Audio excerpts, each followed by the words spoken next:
Hey, it's the Stick Figure Historian again, guys. And we're back with another episode of the Scotland series. We followed Prince Charles last time as he made the voyage from France to Scotland, landing on the Isle of Eriskay with the 7 men of Mhaighstir. You might recall one of the motivating factors for the prince striking out on his own were some songs written by a man named Alistair Mac Mhaighstir Alistair. But, as is often the case with works of fiction, it would seem that Alistair's songs, predicting the Highlanders' joy at Prince Charles's landing, was not quite the truth. What Charles actually found when he set foot on the rocks of Eriskay was much hesitation and a little fear. 2 of the Highland chiefs in particular, Alexander MacDonald of Sleat and Norman MacLeod, told him that he should return to France. Apparently, they had been expecting Charles to come with French mercenaries to support the rising. They felt thoroughly unprepared and underqualified to launch a campaign of their own. The exiled prince was not to be turned down, however. There were many chiefs in these northern lands. He would seek out their aid instead. So Charles simply stepped back aboard the Du Tillet, and this time sailed to Kinloch Mhaighstir, on the shores of Loch, or Lake, Mhaighstir.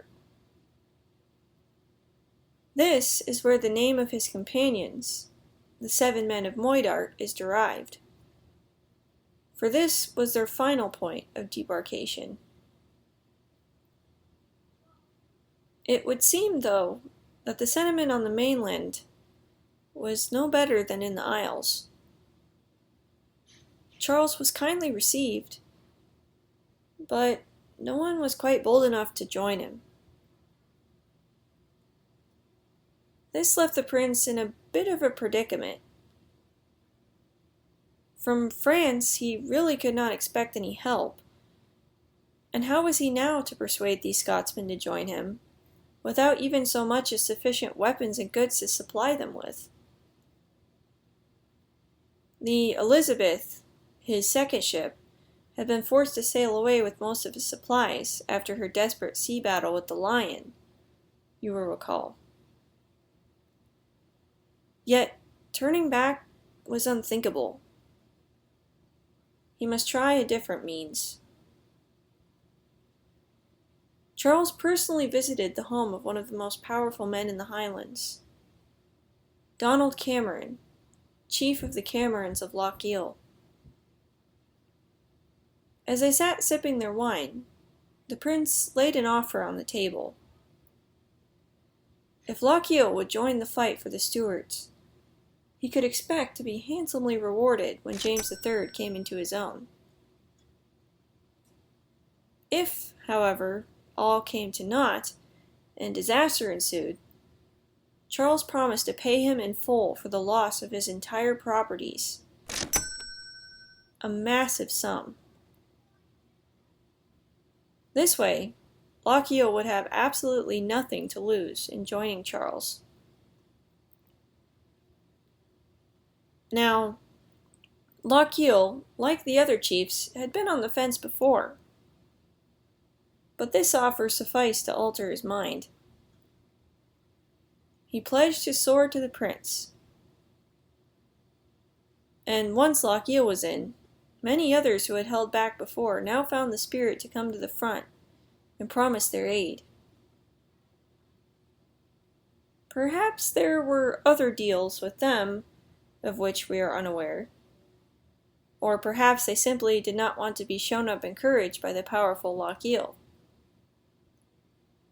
Whatever the case, it began to look as if Prince Charles was going to have a fair chance in his enterprise after all. On the 19th of August, 1745, the standard of the Jacobites was unfurled at a place called Glenfinnan. Tandem Triumphans, the golden letters read, Latin for triumphant at last, upon a background of white and a border of red. At first, no one came. For hours, no one came. Charles began to be nervous. He had informed the chiefs of when he had planned to raise the flag. Perhaps they were not coming after all. But then, at last, the skirling of pipes came echoing over the hills. Nearer and nearer they droned, a marching tune of high spirits. And over the crest they came, hundreds to answer the prince's call to arms. As the hours passed and more men arrived, they rallied under the billowing standard. The same standard that James III had used in his campaign 30 years before. Perhaps those who looked upon its brave message that day truly believed that it would at last prove true.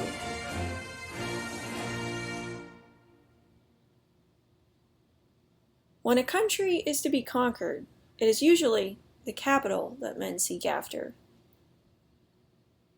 Therefore, it was to Edinburgh that Charles determined that they must march. They hurried along by way of the Carrieyairack pass.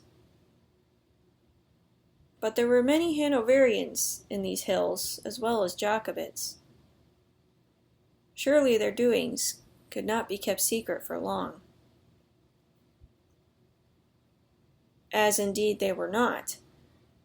General Sir John Cope had been commissioned by King George II to quash this disturbance, and already he was flying up to intercept the Jacobites' way.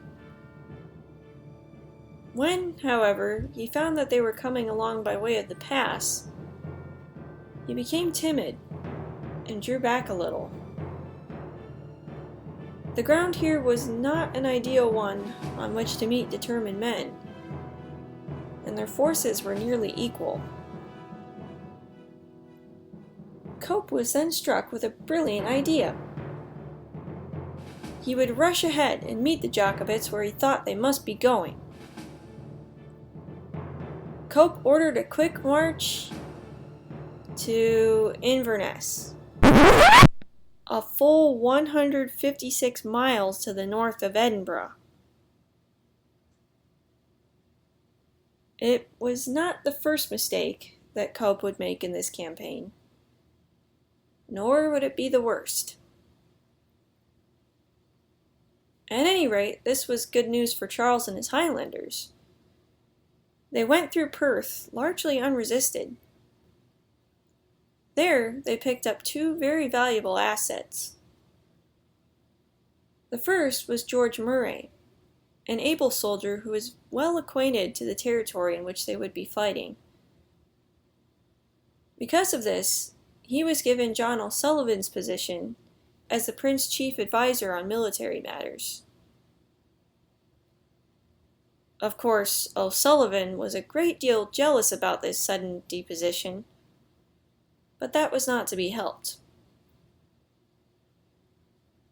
And secondly, William Boyd, the Earl of Kilmarnock, was persuaded to join the plight for the Stuart crown. With a lowland earl on their side, surely this was more than a small omen to their success. With Cope and his government forces nowhere in sight, Charles and his merry party marched up to the very walls of Edinburgh. The Lord Provost, or governor there, Archibald Stuart, was not inclined to resist them. Nor were the people, for that matter.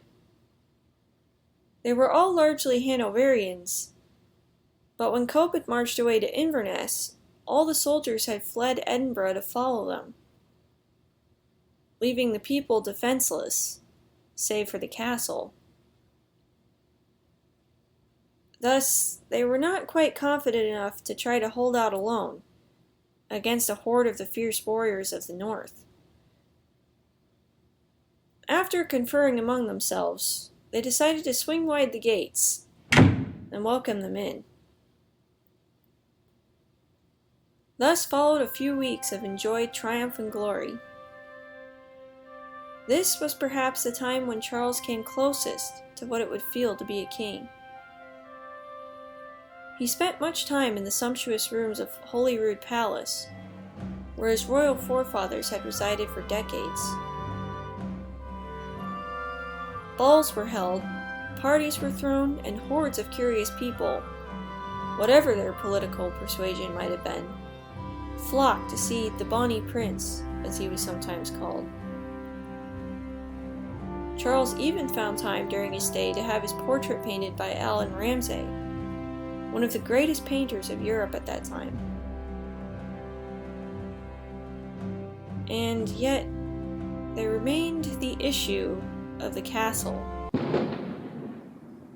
For Edinburgh was not exactly conquered.